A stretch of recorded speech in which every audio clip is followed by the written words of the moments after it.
J'ai choisi ce titre-là, un exemple d'adaptation réussie, non pas que je sois démagogique ou particulièrement optimiste, mais si on met en perspective dans le contexte de l'époque et avec les moyens dont pouvait bénéficier le génie, eh bien oui, il a réussi entre 1945 et 1954 à remplir les missions qui lui ont été confiées par le commandement en s'adaptant. Un mot sur l'image qui est derrière moi, qui est fort jolie, mais en fait on ne voit pas très bien l'objet du parachutage. Il s'agit d'un bulldozer D4, qui est le deuxième bulldozer qui est parachuté à Dien Bien Phu, on doit être autour du 25 novembre 1953, et c'est la première fois que le génie français largue un parachute de son histoire. Alors quand à l'été 1939, la France rentre en guerre, l'image du sapeur, elle est, selon l'expression de vous, mon général, elle est en fait dans l'opinion et dans l'armée celle d'un cantonnier, père tranquille, maniant volontiers la pelle et la pioche et la brouette, à l'image de son homologue du siècle précédent. De fait, quand vont débuter les opérations actives contre l'Allemagne, le retard de la pensée opérationnelle et l'immobilisme qui caractérise l'outil militaire français pendant l'entre-deux-guerres depuis donc 1920-1930, eh bien, touche particulièrement le génie et le génie militaire français est considéré comme l'arme du travail. Cette qualification semble d'ailleurs enlever à l'arme toute dimension militaire et la cantonner au seul rôle d'un service constructeur. Ainsi, la timide et tardive modernisation et motorisation du génie dans les années 30 ne sera pas suffisante. Et finalement, en 1940, la stratégie défensive de la France est à la hauteur des équipements du génie, puisque, comme le notent les observateurs, l'armée française ne possède pas les moyens de franchir le Rhin. L'effondrement de l'armée française et sa reconstruction sur le modèle américain à partir de 1943 vont radicalement transformer le génie qui devient la clé du mouvement et de la mobilité des armées. La révolution opérée est marquée par l'adaptation de l'arme aux conditions de la guerre et par sa mutation progressive en un corps technique. Et on voit apparaître un certain nombre de nouvelles unités dans l'armée française, compagnies de camions-bennes, d'entretien, de ravitaillement en eau, d'aérodromes, de plages, de construction d'aéroports, et j'en oublie. En même temps, se développent les premières unités de génie combat ou génie d'assaut, un domaine dans lequel les pionniers, les sapeurs allemands, étaient précurseurs avant-guerre, et la France, elle, était là aussi en grand retard. Donc entre 1943 et 1945, en l'espace de 4 années, d'arme du travail, le génie est devenu l'arme des communications, celle qui permet aux autres armées de progresser, celle qui ouvre la route. Fort du nouveau matériel reçu et d'expériences acquises sur les champs de bataille de la Seconde Guerre mondiale et d'une nouvelle doctrine d'emploi, les sapeurs arrivent en Extrême-Orient à partir de 1945, où la France entend restaurer ses droits sur ses possessions asiatiques, mises à mal par l'occupation japonaise dans un premier temps et ensuite par l'action des mouvements nationalistes, dont le Viet Minh au Vietnam est le plus connu et sort vainqueur de la lutte. Or, dès le début de la guerre, il apparaît que dans un milieu physique tel que celui de la péninsule indo-chinoise et sous un climat débilitant, pour reprendre le mot des médecins de l'époque, face aux méthodes aussi employées par l'adversaire, le génie n'est pas adapté à la guerre qui l'attend. La doctrine d'emploi qu'il vient juste de mettre en place aussi s'avère, elle, également inadaptée, puisqu'elle est prévue pour combattre un adversaire motorisé et mécanisé sur un théâtre d'opérations européens. Donc le combat mené par les sapeurs entre 1945 et 1954, c'est aussi celui d'une adaptation, celle des hommes et du matériel. Un milieu physique démesuré. On retrouve cette formule dans nombre de notes de service et témoignages dans les archives à Vincennes, et c'est ainsi qu'est qualifié le théâtre d'opération que constitue l'Indochine. En réalité, il faudrait parler de théâtre d'opération au pluriel, tant sont diverses en fait les régions où vont combattre et travailler les bataillons, compagnies et sections du génie. Donc afin d'un peu mieux appréhender le propos, il convient de rapidement les passer en revue. Pour le sapeur qui arrive en Extrême-Orient, la rencontre avec l'Indochine, c'est un choc. Même les combattants les plus chevronnés qui ont eu à combattre dans les difficiles conditions des Abruzzes en Italie ou dans les Vosges un peu plus tard, eh bien ils n'ont rien connu de tel. Et effectivement, avec ces 748 000 km², une fois et demi la superficie de la France, eh bien l'Indochine représente un vaste ensemble géographique que l'on peut schématiquement diviser en trois. Les régions deltaïques, les zones de montagne et de forêt, et enfin les zones de plaine et de côte. Alors, vous le savez, donc, il existe en Indochine et plus précisément au Vietnam deux deltas, le delta du Mékong au sud et le delta du fleuve Rouge, appelé aussi delta du Tonkin, au nord. Durant les 9 années que va durer le conflit, eh bien, c'est l'enjeu des belligérants. Les deux deltas constituent le grenier à riz de l'Indochine et également le réservoir d'hommes, et le Viet Minh n'aura de cesse évidemment que de vouloir contrôler ces zones pour s'approvisionner en riz et également pour pouvoir continuer son recrutement.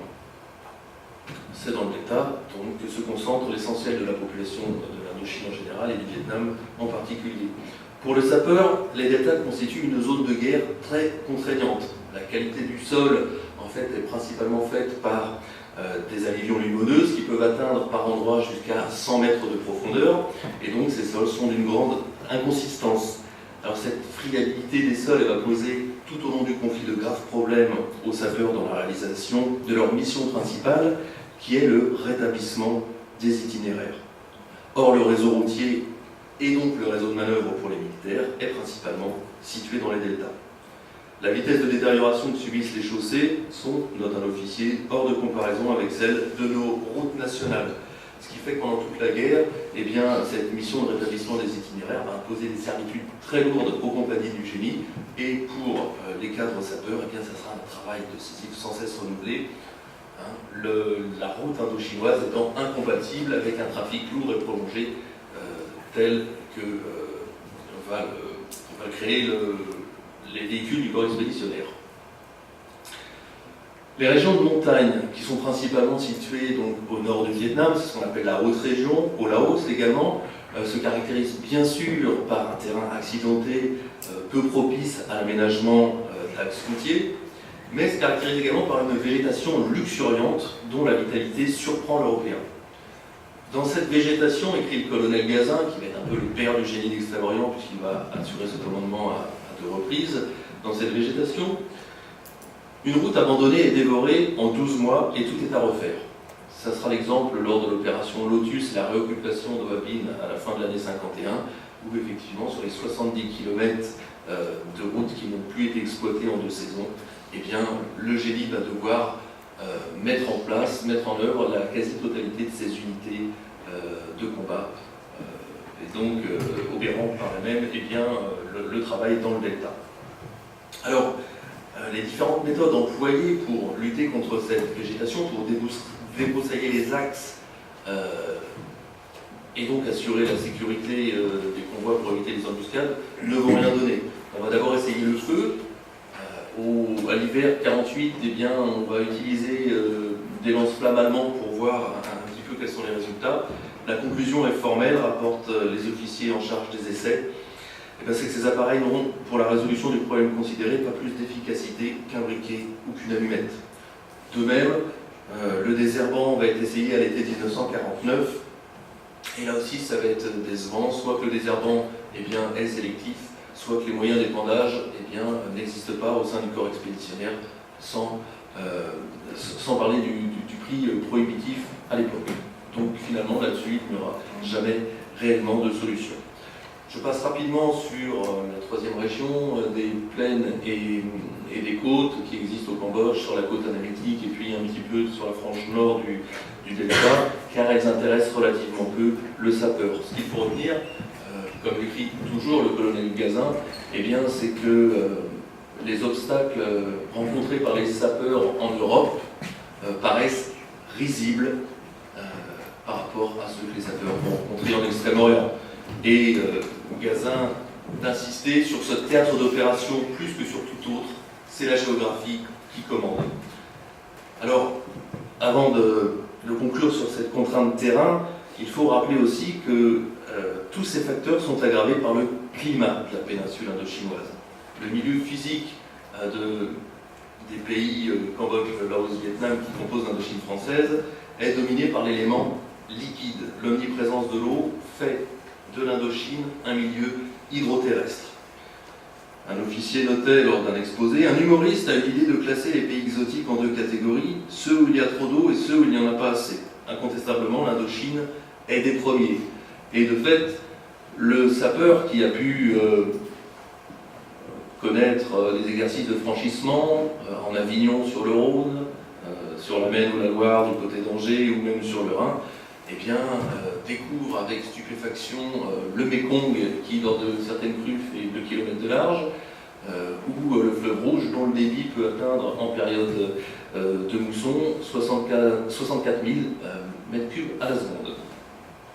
Donc, on a effectivement un milieu physique démesuré. Donc ce climat intervient sur les opérations, il les retarde parfois. En 1947, lors de la fameuse opération Léa qui vise à détruire le réduit Viet Minh en haute région et à capturer le gouvernement d'Ho Chi Minh, eh bien, la progression de la colonne fluviale va être retardée parce que les eaux du fleuve Rouge sont trop hautes et les bâtiments ne peuvent pas passer sous le pont Doumer. De même, le climat use les hommes et les sapeurs. Il y a une zone au Centre-Annam qui est surnommée pour les sapeurs le tombeau des Européens.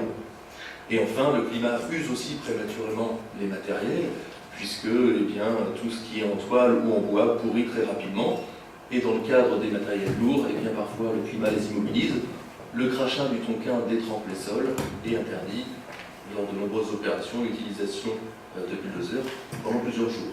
Se trouve ainsi confirmé en Indochine un axiome du génie. Les principaux adversaires du sapeur sont la nature et la matière, et non l'ennemi, dont l'intervention complique le travail, mais ne le définit pas.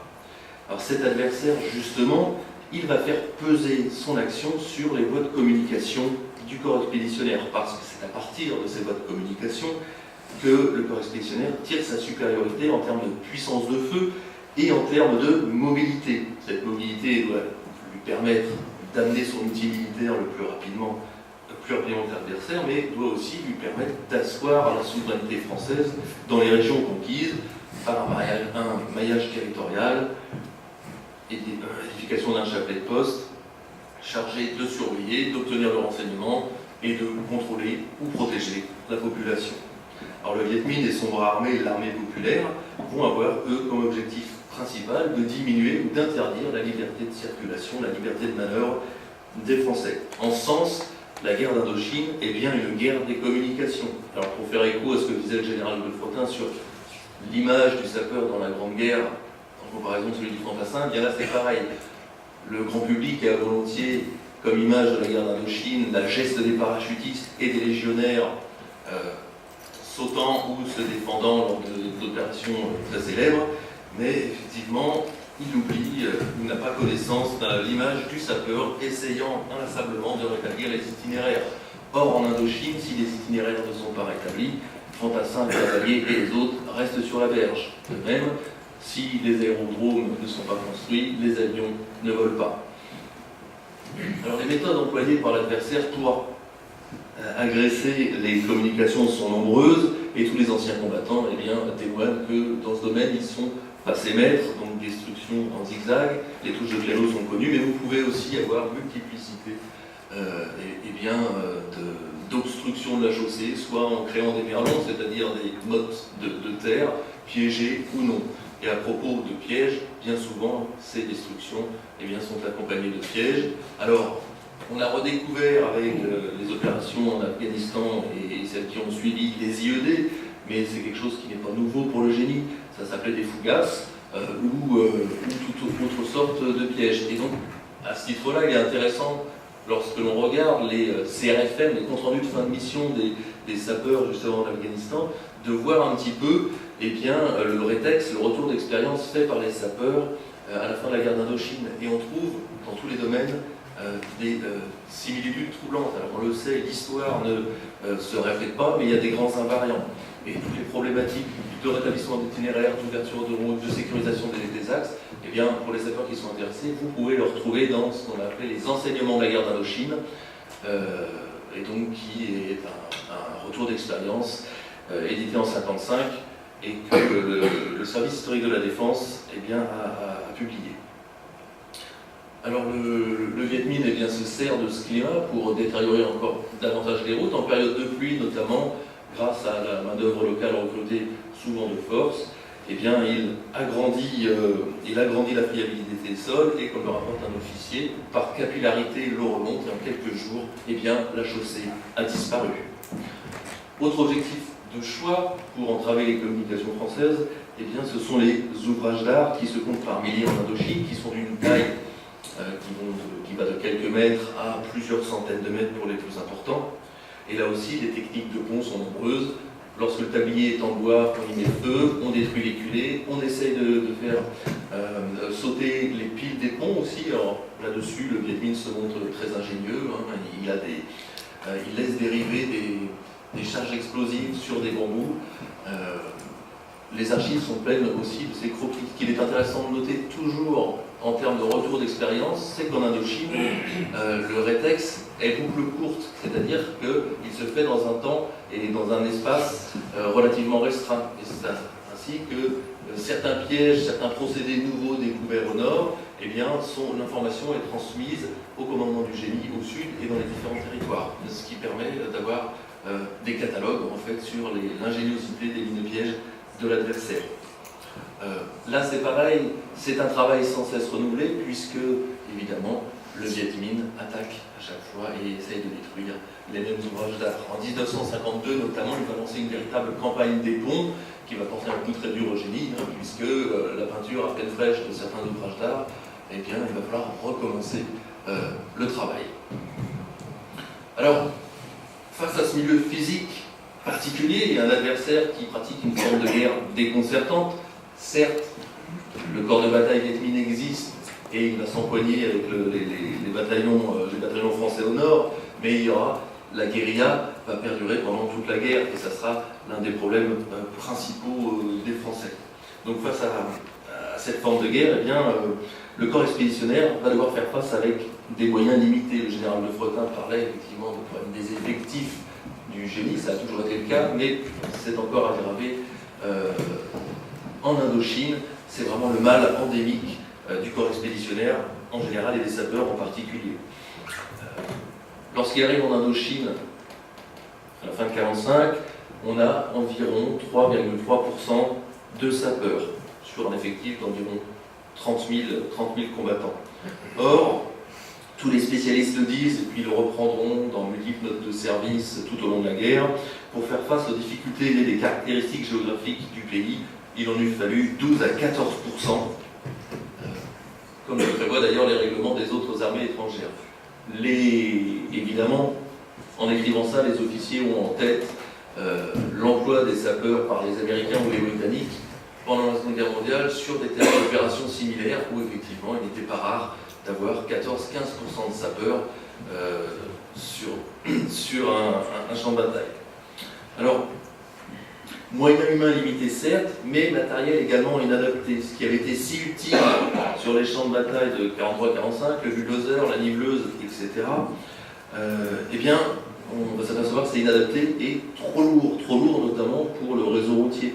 Le réseau routier indo-chinois, construit entre 1920 et 1940, eh bien, est un réseau routier construit en fait, pour des véhicules de tourisme et puis un petit peu aussi pour le trafic commercial, mais en tout cas la force portante n'excède pas 9 tonnes, donc largement insuffisant pour les véhicules du corps expéditionnaire lorsqu'ils arrivent, et surtout à partir de 1951, quand grâce à l'arrivée de l'aide américaine, eh bien, les matériels du génie mais aussi des autres armes va s'alourdir, avec les Sherman qui vont faire jusqu'à 30 tonnes. Donc le génie va devoir reprendre et renforcer le réseau de manœuvre et aussi les ouvrages d'art. Donc des servitudes très lourdes. Alors, l'adaptation des procédés de combat et de la structure des armes au milieu et au moment c'est une nécessité de toute guerre et c'est ce que doit faire tout commandant. Et c'est ce que va faire le génie, il va être obligé de faire, nécessité de faisant loi. En 1945, avec la démobilisation des engagés pour la durée de la guerre, le génie est exsangue. Il doit faire face, d'une part, à la reconstruction des infrastructures en métropole, mais également à ses obligations dans les troupes d'occupation en Allemagne, mais également à ses obligations en Afrique du Nord. Alors, c'est une époque où la Légion étrangère ne connaît pas de problème de recrutement, et donc on va trouver la solution, et on va aller recruter des légionnaires en créant les fameuses unités de Légion du génie, le génie Légion. À partir de 1947, également, malgré les craintes initiales et les réticences du commandement, eh bien, on va avoir recours au génie d'Afrique du Nord. Donc, vous avez des héritiers ici, la 19e compagnie du génie du CND en Algérie, et il y aura également le 31e bataillon de marche du génie de Port-Lyotet qui va s'illustrer notamment à Dien Bien Phu. La solution, finalement, qui va permettre au génie de remplir ses missions, eh bien, ça va être non pas l'apport de ces légionnaires et de ces Nord-Africains qui connaissent toutes leurs limites, ça va être le recrutement local, la mise en place de la politique de jaunissement qui apparaît tout de suite en Indochine à la fin de l'année 45. Alors, il ne s'agit pas de spécialistes à proprement parler, mais d'une main-d'œuvre militaire à qui on enseigne eh bien, les fondamentaux du sapeur. La part de ces combattants autochtones ne va cesser de croître, et à partir de 1952, on va parler de surjaunissement. Et effectivement, dans les compagnies de combat du génie, eh bien, il n'est pas rare que la part de sapeurs autochtones soit de 70%, parce que d'une part, les cadres européens sont surreprésentés dans les compagnies de commandement, à des emplois administratifs, magasiniers, mécaniciens, et puis aussi dans les compagnies de combat, on s'use plus vite, et le cadre européen est plus sujet aux maladies. Donc, ce qu'il faut retenir de cette structure du génie d'Extrême-Orient, eh bien, c'est son côté cosmopolite, c'est le fait eh bien, qu'il accueille des sapeurs venus de toute origine et de toute confession, et malgré les craintes du commandement, eh bien, la formule va se révéler efficace et va donner satisfaction. Alors, il y aura évidemment certains emplois où les autochtones connaîtront leurs limites, et là on parlait tout à l'heure du témoignage et des archives. Eh bien, on lit, par exemple, dans les archives, qu'il faut, pour les postes de conducteurs, de bulldozers ou de camions, il faut des légionnaires et non pas des autochtones. Et on ne trouve pas la réponse dans les archives. Moi, je pensais que c'était parce que le légionnaire était plus habitué à avoir les mains dans le cambouis, etc., ce qui est vraiment cette répartie. Mais la réponse, je l'avais eue avec vous, mon général, c'est que les engins ont été construits pour des gabarits européens, et que tout simplement, eh bien, le gabarit des autochtones, vietnamiens ou autres, eh bien, est insuffisant. Et donc on trouvait des palliatifs, soit en créant des pédales, soit en mettant des coussins, etc. Donc je ferme cette petite parenthèse, mais pour montrer effectivement la valeur du témoignage en complément de l'archive. Alors, adaptation des matériels aussi. Lors des premières opérations de reconquête de la Cochinchine, on est en 45-46, Leclerc, il s'aperçoit vite eh bien, que la mobilité est supérieure lorsqu'on emprunte la voie fluviale. Son état-major va donc réfléchir à la mise en place de création amphibie. Là-dessus, la pensée n'est pas nouvelle, puisque les colonisateurs du 19e siècle, en Indochine, avaient fait exactement le même constat, qu'en utilisant eh bien, la voie fluviale, soit naturelle, soit non, eh bien, on allait plus vite. La marine va donc très rapidement, à partir d'embarcations faites de briques et de broc, créer les premières divisions navales d'assaut, un peu ad hoc. Après, elles se nourriront de matériel plus moderne, mais en tout cas, le mouvement est lancé. Et puis l'armée de terre fait exactement pareil, et quasiment toutes les armes de l'armée de terre vont se doter d'unités fluviales. Le train, l'infanterie, la cavalerie, qui va d'ailleurs recevoir des matériels venus des États-Unis un petit peu plus tard. Le génie, lui, est concerné à double titre par ces questions d'adaptation au milieu et aux formes du combat. En tant que service, il doit soutenir les troupes, mais également prendre à son compte certaines missions dévolues en temps de paix au service civil, comme la reconstruction des infrastructures et en tant qu'armes. Ils doivent fournir, dans le cadre de ces missions traditionnelles, un appui aux unités combattantes, ouverture de route, destruction, aide au franchissement, etc. Et c'est pour ça que le commandement décide en 1947 de créer la première compagnie de bateaux blindés.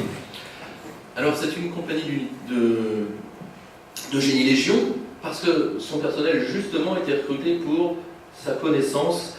Eh bien, il y a des électromécaniciens, des mécaniciens, des anciens marins de la Kriegsmarine, et c'est vraiment une unité ad hoc. Alors on va aller chercher dans les surplus de manille des vieux Unicraft d'origine canadienne, et on va les transformer à Saigon en leur ajoutant 2-3 tôles et une tourelle.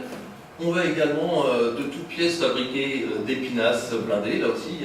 La tourelle a été rajoutée par la 16e compagnie d'entretien du génie. C'est des compagnies dont on ne parle jamais, mais sans lesquelles le génie n'aurait pas pu fonctionner. Un peu plus tard au nord, on va créer une autre compagnie, la 39e compagnie d'engins nucléaires. Donc, adaptation au milieu physique. J'en ai bientôt terminé. Je parle quand même de ce problème de bataille des communications que finalement le génie n'a pas gagné. Il a cherché à s'en affranchir des communications terrestres, fluviales ou routières, et donc il va mettre en place, eh bien, le génie aéroporté français va véritablement naître là. On tire les enseignements de la Seconde Guerre mondiale et on s'aperçoit, eh bien, effectivement, que pour redonner une certaine mobilité tactique aux troupes, eh bien, l'arme aéroportée est idéale. Et donc, dès 1947, on met en place la première section du génie aéroporté. D'autres suivront jusqu'à Dien Bien Phu, où on créera la 17e compagnie du génie parachutiste, dont le 17e RGP est héritier. Je pourrais vous parler d'autres compagnies et faire écho à ce que disait le général de Fautin sur les sapeurs routiers qui ont été aussi développés en Indochine. En conclusion, tout fut-il parfait? S'interroge le lieutenant-colonel Pato qui commande le génie des forces terrestres du Nord-Vietnam en 52 et 53. Non, répond-il, et de dresser la longue liste des échecs et errements de l'arme, mais aussi de l'incompréhension des autres armes par rapport au génie qui reçoit souvent en fait des ordres sans qu'on lui explique eh bien, les missions.